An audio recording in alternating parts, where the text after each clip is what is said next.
नमस्कार जय जगन्नाथ सांग मैंने आज हूँ धनतेरस। आज सबुठी लोक मैंने सुना रूपा किणुंट किंतु आम पकेट आमको टिके मना करथिला नाई रे भाई एते हेवी खर्च नाई।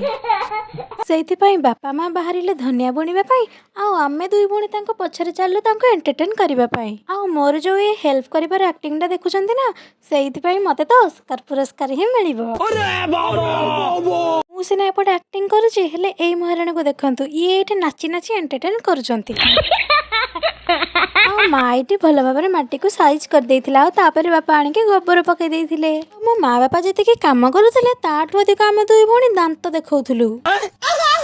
किछि हौ कि न हौ किंतु एई मजा मस्ती एई फैमिली टाइम होची आम पई सुना रूपाटु भी मूल्यवान। धनतेरस केवल सुना नुहे परिवार सह हस खुशी मिशिथिबा किछि समय मध्य आ एइटा ही आम पई असली धन। पण समस्त को मो परिवार तरफ हैप्पी धनतेरस। आज पई रहउची जय जगन्नाथ।